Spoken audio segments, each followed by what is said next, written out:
How's it going, guys? Welcome back to another preview. It's the Carabao Cup, it's the semi-final, it's a competition we really want to be winning this season.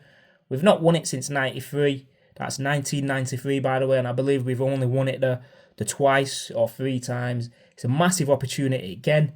Last season we got knocked out against Newcastle, we couldn't even score a goal. This time we've got a bit of an advantage in terms of playing the away game first, and then we have the home advantage in the second leg. We've got to make sure we're in the game though. By the time Chelsea come to the Emirates in a few weeks' time, we've got to score a goal at Stamford Bridge, I believe, to give us that belief and that push. At Newcastle last season, we flopped home and away. I think we lost that 4-0 on aggregate. But we can't be giving these trophies away. I mean, Arteta's semi-final record, apart from that FA Cup that he won in 2020, is quite atrocious. It's not a good semi-final record he would want to look back at. So it's time to change that bit of history and get a win in the semi-final. It's a huge game. Chelsea are going to be up for this. They've got a new manager bounce. First game at Stamford Bridge. It's under the lights against their rivals. A chance to put a dent in our hopes and our beliefs and stop our momentum. So for them, it's huge. It's an opportunity they don't want to let go of. And for us, it's the same. Equally, it's the same for us. And let's see who really wants it more. It's going to be a good game. I'm not sure how Chelsea are gonna set up. Are they really gonna go for it and think that if they come toe to toe with Arsenal, gonna teach them a lesson, or are they gonna play like how they did against us in the league a few weeks ago and just boss it like they did for the majority of that game, even with 10 men. But there's a lot to get through to, so let's get into it.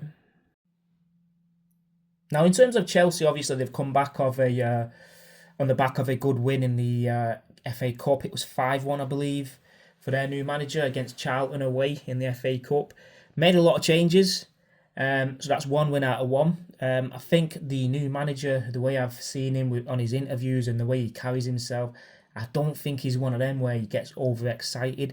He's got a bit of a cool head, which is good for the team and the squad. You need that sort of cool head, so you know when to calm it down and you know when to really go for it. I think it's a bit too early to determine how well he's going to be, or how well he's going to, be for Chelsea even, for the Premier League, for football in general.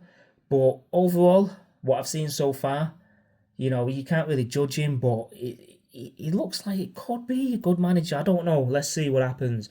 But this is the team that played in their League Cup league game. I think it was against Fulham last week that they lost 2-1.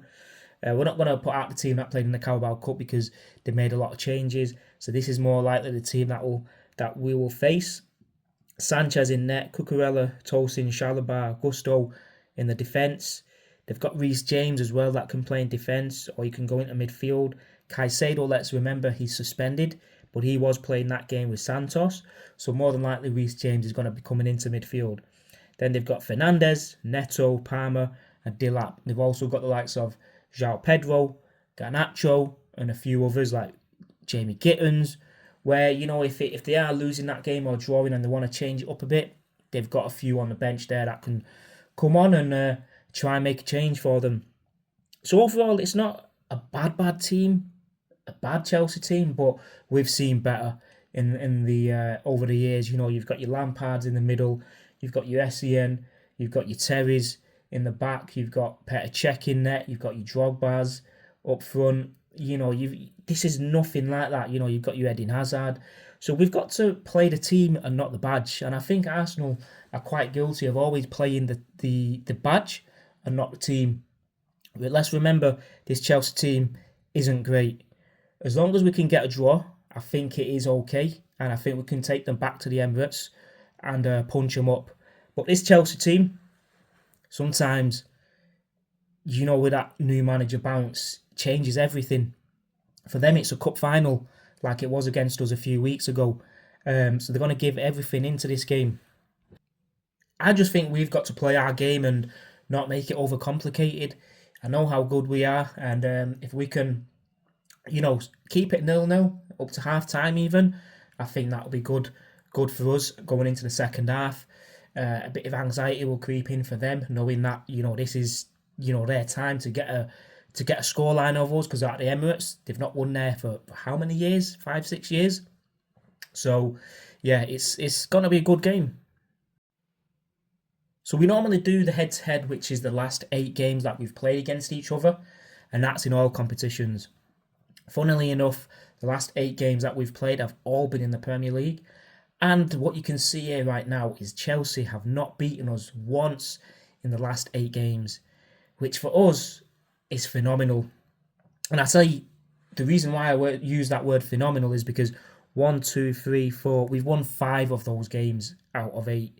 So that's a big chunk of those games we're winning and not drawing. We've drawn the last 3 at the Bridge, but other than that, we're smashing them at the Emirates 5-0, 3-1.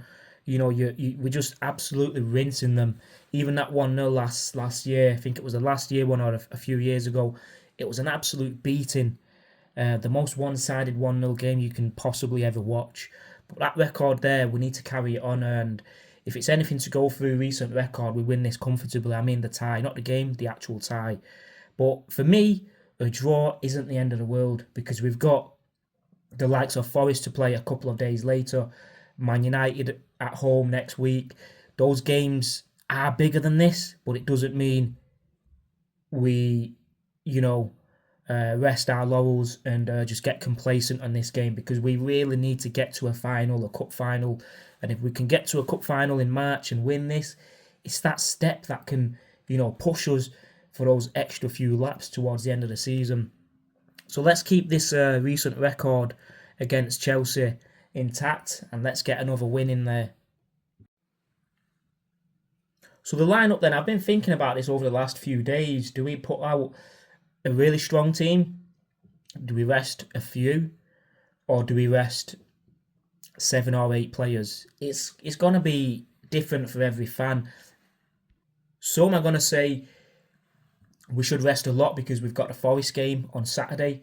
Some will say, no, let's go for it. It's a cup semi-final. Just give it all you've got. What I say is, you know what? There's no point resting everyone for this Nottingham Forest game, because there's a chance there that we slip up against Forest. Forest are a good side at home, and it's under the lights. They've got Sean Dyche, and you know what he's like against Arsenal.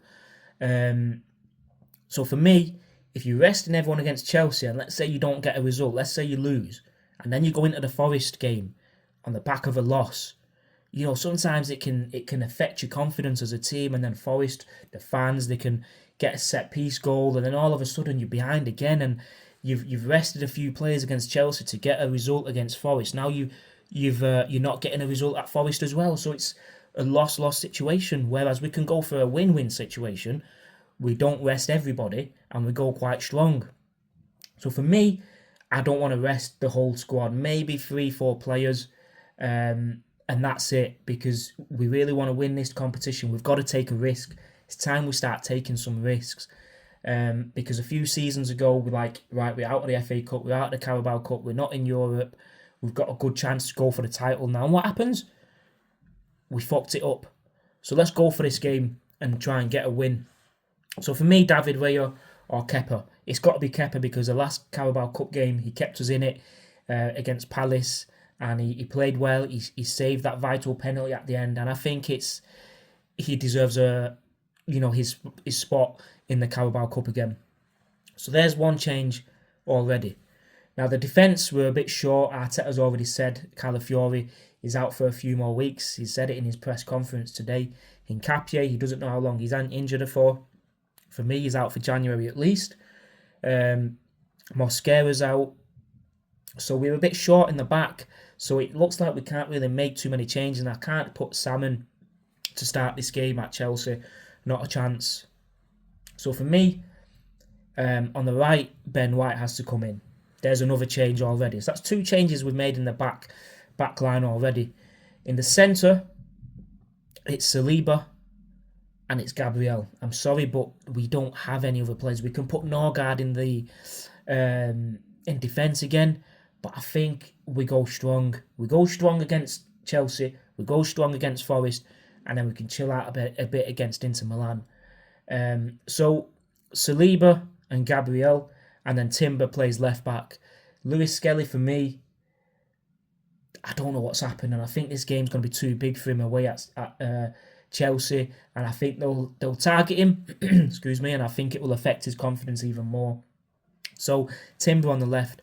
In the number 6 position, I'm going to play Norgard. I'm sorry, but Zubimendi needs to sit this one out again. I know he didn't play against in the FA Cup, but we've got to manage the squad. He's played too many games, it's his first season as well. Norgard, Declan Rice has to play this game for me. He's had a bit of a rest in the FA Cup as well. And then in the number 8, number 10 position, even, is it Odegaard? Is it Ethan Nwaneri? Is it Eze? For me, it's a difficult one. It really is. Odegaard's been on form apart from that Liverpool game, but we can criticise everyone in that Liverpool game. Other than that, since he's been back, he's been one of our best players. Eze was anonymous in the FA Cup again. Nwaneri had a few good cameos here and there. So for me, it might have to be Odegaard or Nwaneri. But we've got to play Eze. You know what? Eze's got to play this game. So it's Eze, Rice, and Norgard. Let's not forget we've got the likes of Merino that can come in as well. On the left, is it Martinelli or Trossard? For me, Martinelli keeps his position, and Trossard hopefully is fit enough to play at the weekend. So Martinelli plays with his hat-trick, and he's always got a goal at Stamford Bridge against Chelsea as well. Martinelli comes in. It'll be good on the counter-attack as well if Chelsea do try and go for it. At the top, is it Gyökeres? Is it Havertz? Is it Merino? Is it Jesus? For me, it's got to be Gyökeres or Jesus. I'm going to put Gyökeres. In fact, I'm going to go with Gabriel Jesus. Gyökeres sits this one out for me. He needs a bit of a breather again. We don't want him to lose his confidence even more against Chelsea. They'll really try and bully and target him. And I think that could have an impact on him overall. So Jesus plays for me. And on the right, it's Madueke. Madueke, apart from that penalty miss against... who did we play in the FA Cup now? Whoever we played anyway. He played well. He got two assists. He could have had a goal. He won a penalty. He had a couple of good attempts, good take-ons as well, good dribbles. But other than that penalty miss, I think he did everything else right. His defensive contribution is getting there as well. And I think we will start to see him start more games because of that aspect, which Arteta, bases his game around. So Madueke starts. And I think that team is good enough to get a result. I mean, we've got the likes of Saka on the bench. We've got Zubimendi. We'll have Skelly. We'll have Trossard. We'll have Gyökeres. We'll have Havertz on the bench. And I think that should be a good enough team to go and try and get a result at Chelsea. Even if you don't win and you get a draw, I think it's good enough. For me, the result, I think it's going to be a tight game. Chelsea obviously are going to want to see this game out at the Bridge to make sure there's no reason they need to come to the Emirates and try and get a result. They're just going to try and get a draw, keep it 0-0, whatever. So for them, they're going to try and get 3 goals like they did against Barcelona a few weeks ago. For me, I think it's going to be a tight game. It could be a 1-1 or a 2-1 either way. I'm going to go for a 2-1 to Arsenal. I think it will be a tight game. And I don't think it will get out of hand for either team. And hopefully that should be enough to take to the Emirates Stadium and do a number on them.